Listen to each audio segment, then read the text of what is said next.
Hi hello friends, welcome back to road side Ambanis. எல்லாம் தமிழக வெற்றிக் கழக தோழர்களுக்கும் பொதுமக்களாகிய அனைவருக்கும் வணக்கத்தை தெரிவிச்சுக்கிறேன். நம்மளோட இந்த சமத்துவ கிறிஸ்மஸ் விழா முடிஞ்ச உடனே தமிழ்நாட்டில் இருக்கிற எல்லா கட்சிகளுக்கும் ஒரு விதமான ஒரு கன்ஃபியூஷன்ஸ்னே சொல்லலாம். அதாவது ஒரு 20-25% இருந்த ஒரு பெர்சன்டேஜ் இருந்த கிறிஸ்துவ ஓட்டுகள், அதாவது கிறிஸ்டியன்ஸோட ஓட்டுகள் பார்த்தீங்கன்னா விஜய் அவர்களுக்கு செல்லுன்னு பார்த்தீங்கன்னா ஒரு 50% ஏறிச்சுன்னா எப்படி இருக்கும்? அந்த அளவுக்கு பாத்தீங்கன்னா ஒரு மிகப்பெரிய மாற்றம். அரசியல் வரலாற்றுல எல்லாருமே சொல்றாங்க திமுக கூட்டணி தான் வெல்லும், திமுக கூட்டணியில இருக்கிறதுல கிறிஸ்டியன்ஸ் முஸ்லிம்ஸுக்கு ஒரு மிகப்பெரிய பங்கு இருக்கு. ஸோ அப்படி பார்க்கும்போது இந்த விழால அங்க வந்து பேசின ஃபாதரா இருக்கணும், முக்கியமான நிறைய பேர் வந்திருந்தாங்க கிறிஸ்டியன் சம்பந்தப்பட்ட அந்த ஃபாதர், அதே மாதிரி ஒரு மதர் வந்து பேசியிருந்தாங்க. ஏகப்பட்ட பேர் பேசினாங்க. டிவில எல்லாமே லைவா போயிட்டு இருந்தது. ஸோ இதை பார்த்த உடனே அவங்களுக்குள்ள ஒரு கன்ஃபியூஷன்ஸ் வந்துச்சு.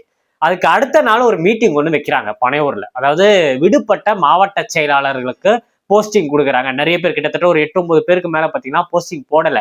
அங்க நிறைய பேர் இருக்கிறதுனால அது கொஞ்சம் பேச்சுவார்த்தைகள்லாம் போய் அதோட விஷயங்கள்லாம் இப்பதான் நடைமுறைக்கு வருது. அதோட அனௌன்ஸ்மெண்ட்டுக்கு விஜய் அண்ணன் பனையூர் வர நியூஸ் வருது. ஸோ இந்த நியூஸ் ஹைலைட் ஆகும்போது அதை காலி பண்றதுக்கு இந்த நியூஸை வச்சு வேற ஒரு விஷயம் ஒன்றும் பண்ணாங்க நியூஸ்ல. நீங்க எல்லாருமே கவனிச்சிருப்பீங்க. அதை பத்தி தான் இன்னைக்கு பேச வந்திருக்கேன். வாங்க வீடியோக்குள்ள போலாம். ரோட் சைட் அம்பானிஸ் நேயர்கள் அனைவருக்கும் வணக்கத்தை தெரிவிச்சுக்கிறேன்.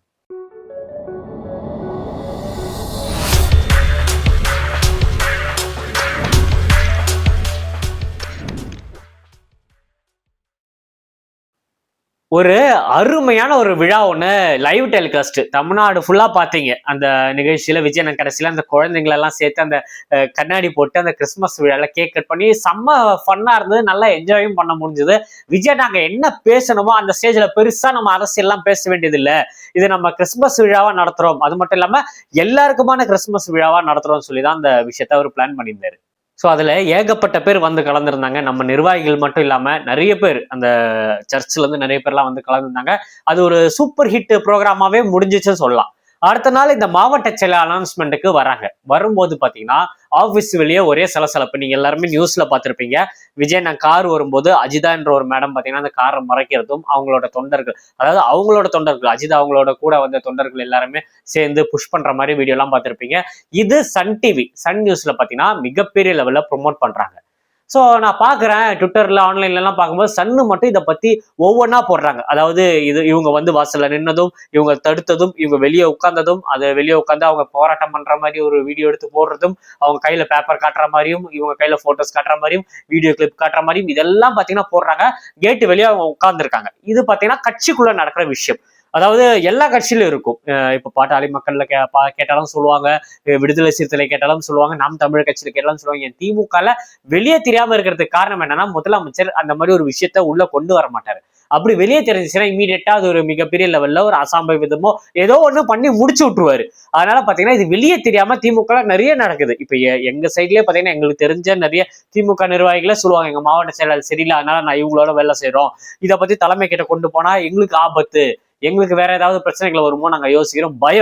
பயம்னால பாத்தீங்கன்னா அவங்க வெளியே சொல்லாம இருக்க. மற்றபடி எல்லா கட்சியிலும் நீங்க கேட்டு பாருங்க, நிறைய இடத்துல நிறைய சிக்கல்கள் இருக்கு, நிறைய பிரச்சனை இருக்கு. ஒரு ஏக்கம் போது, ஒரு கட்சினும் போது, அதுவும் நம்மள மாதிரி கோடிக்கணக்கான ரசிகர்கள் இருக்கிற ஒரு மிகப்பெரிய கட்சினும் போது பிரச்சனைகள் வரதான் செய்யும். இது எங்களோட பார்ட்டி, எங்களோட பிரச்சனைகள், இதை நாங்க தீர்த்துப்போம். இதை மீடியால வந்து போக்கஸ் பண்ணி அஜித் நாயகர்கள் அப்படி பண்ணிட்டாங்க, இப்படி பண்ணிட்டாங்க, ஏகப்பட்ட விஷயங்கள். அதாவது கிறிஸ்துமஸ் விழா எந்த அளவுக்கு பெரிய லெவல்ல ப்ரொமோட் ஆயிடுச்சோ அதை காலி பண்ணி, இல்ல இந்த கட்சி இப்படிதான் இருக்கு பாத்தீங்களா, சண்டை நடக்குது, ஒரு பெண்ணுக்கு உரிமை இல்ல, ஒரு பெண்ணுக்கு முக்கியத்துவம் இல்ல, கொள்கை தலைவர்ல வேலுநாச்சியாரை செய்யற வச்சிருக்காங்க, அஞ்சலியம்மாளை வச்சிருக்காங்க, அப்புறம் என்ன பெண்ணுக்கு உரிமையை கொடுக்க மாட்டாங்கன்னு சொல்லி இதை நியூஸ்ல பெருசா டெலிகாஸ்ட் பண்றாங்க. அதுவும் முக்கியமா சன் நெட்வொர்க்ல இது பெரிய லெவல்ல ப்ரொமோஷன் பண்றாங்க. இப்போ இன்னொரு விஷயம் சொல்றேன். தமிழ்நாட்டுல பாத்தீங்கன்னா தொடர்ந்து ஒரு 3-4 நாளா பாத்தீங்கன்னா செவிலியரோட போராட்டம் நடக்குது.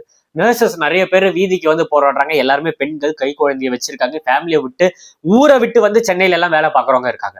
இவங்களோட போராட்டத்துக்கு முதலமைச்சர் ஏதாவது ஒரு அறிக்கையோ இல்ல சன் நெட்வொர்க்ல ஏதாவது ஒரு நியூஸ் வந்துதா இவ்வளவு பேர் போராடுறாங்கன்ட்டு? அவ்வளவு பேர், கிட்டத்தட்ட 2000 பெண்கள் நடு ரோட்ல வந்து போராடுறாங்க. எந்த நியூஸ்லயும் கவரேஜ் பெருசா பண்ணல. தமிழக வெற்றிகளும் அவங்க கூட நின்று ஆதவ அர்ஜுனாவும் சிடிஆர் அண்ணனும் அவங்க கூட களத்துல நின்று போராடிட்டு இருக்காங்க. இது ரொம்ப நாளா நடந்துட்டு இருக்கு. 2-3 நாளா பாத்தீங்கன்னா கேளம்பாக்கம் பஸ் ஸ்டாண்ட்ல உட்கார வச்சாங்க. அதாவது பஸ்ல ஏத்திட்டு வந்து இறக்கி விட்டாங்க. அவங்க ஊருக்கு போங்கன்னு சொல்லி காவல்துறை இறக்கி விட்டாங்க. அவங்க அப்ப கூட ஊருக்கு போகாம அங்க நடு ரோட்ல உட்காந்து போராடிட்டு இருக்காங்க. இந்த மாதிரி தமிழ்நாட்டுல மட்டும் நிறைய இடத்துல பாத்தீங்கன்னா இந்த நர்சஸ் வந்து போராடிட்டு இருக்காங்க. இதுக்கு யாருமே எதுவுமே சொல்லல. பெண்களை பத்தி பேசல, பெண்கள் ரோட்டுக்கு வந்து போராடுறாங்க, இதை பத்தி யாருமே பேசல, எல்லாம் வாய மூடிட்டு இருக்காங்க.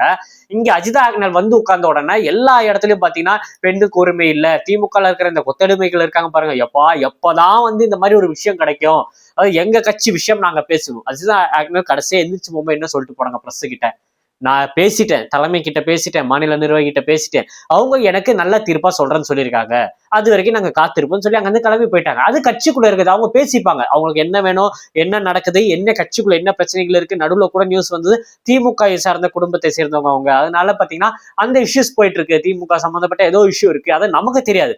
ஆனா ஒரு கட்சிடும் போது அவங்களுக்குள்ள ஏகப்பட்ட டீம் இருப்பாங்க, விசாரிப்பாங்க, இவங்க யாரு, இவங்க பேக்கப்ல யாருக்கா, இவங்க என்ன பண்றான்ற மாதிரி நம்ம எடுத்தவங்க ஒருத்தவங்களுக்கு போஸ்டிங் கொடுக்க முடியாது. கட்சி ஆரம்பிச்சோன்னு தான் வந்திருக்காங்க, மக்கள் இயக்கமா இருக்கும் போதெல்லாம் அவங்கள நம்ம பார்த்ததே கிடையாது. இதுக்கு முன்னாடி வேற ஒருத்தர் தூத்துக்குடியில இருந்தாரு. அதனால ஒருத்தவங்களுக்கு பதவி கொடுக்கும் போது நம்ம தலைமை யோசிக்கும், இவங்க யாரு, இவங்க பின்னல யாரு இருக்கா, இவங்களுக்கு நம்ம பதவி கொடுத்தா. இந்த 2026 எலெக்ஷன் நமக்கு ரொம்ப ரொம்ப முக்கியம். அதனால எல்லா இடத்துலயும் கவனம் செலுத்தி தான் நம்ம தமிழக வெற்றி கழகம் செயல்படும். அதனால அவங்க பார்த்து எல்லாம் பண்ணுவாங்க. இந்த சன் நெட்வொர்க்ல அந்த ட்விட்டர்ல அந்த எக்ஸ்தலத்துல போட்டிருக்காங்க, அதை ரீட்வீட் பண்ணி அது மேல அஜிதா ஆக்னல் இந்த மாதிரி பேச்சுவார்த்தை நடைபெற்று கொண்டிருக்குது, நிமிஷத்துக்கு நிமிஷம் ட்வீட் போடுறாங்க. இந்த நியூஸஸ்ல இந்த செவிலியர்களை பத்தி பேசுறதுக்கு உங்களுக்கு டைம் கிடையாது, இத்தனை பெண்கள் போராடுறாங்க அதை பத்தி பேச டைம் கிடையாது, தூய்மை பெண்கள் போராடுறாங்க அதுக்கு டைம் கிடையாது. உங்களுக்கு முதலமைச்சர் அங்க விளையாடின்னு இருக்காரு, அதை பத்தி பேசுறதுக்கு, அவருக்கு படம் பார்க்கறதுக்கும் ரிவ்யூ பண்றதுக்கும் கேம் விளையாடுறதுக்குலாம் டைம் இருக்கே தவிர இவங்களை பத்தி எல்லாம் கவனம் செலுத்துறது டைம் கிடையாது.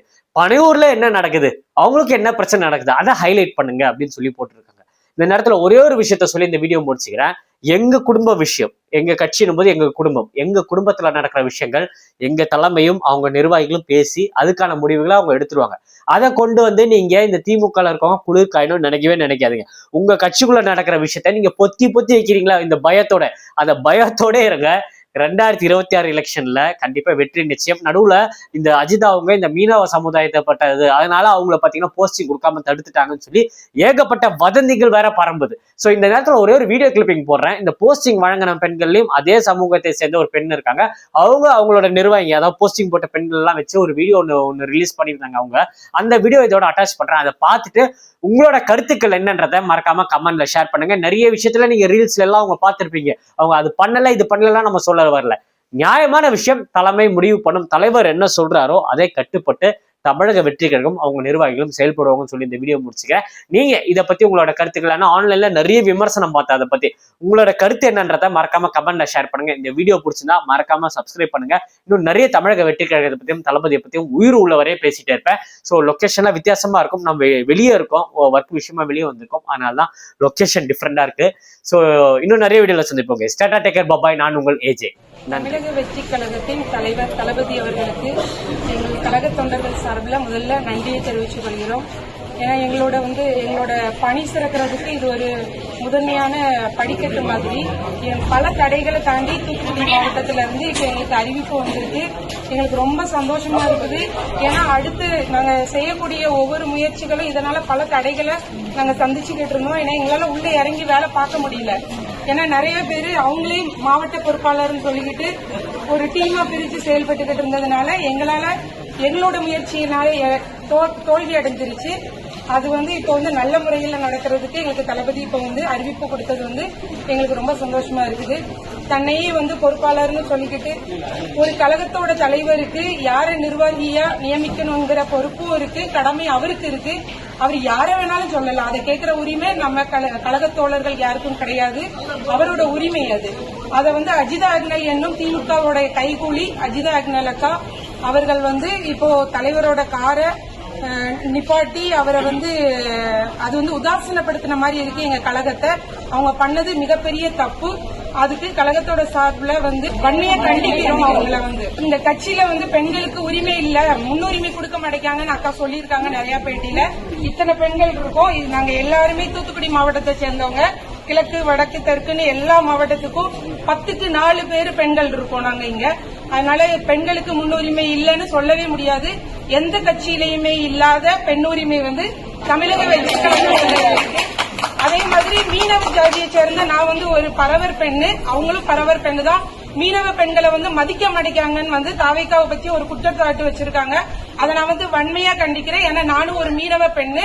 அதனால எனக்கு இங்க ஒரு துணை செயலாளருங்கிற பொறுப்பை கொடுத்து இந்த கழகம் வந்து என்ன ஒரு அங்கீகாரம் கொடுத்திருக்கு எனக்கு தூத்துக்குடி மாவட்டத்தில இருந்து. அதனால கழக தலைவருக்கும் அண்ணன் பொதுச் செயலாளர் ஆனந்த் அவர்களுக்கும் நன்றியை தெரிவிக்கிறேன்.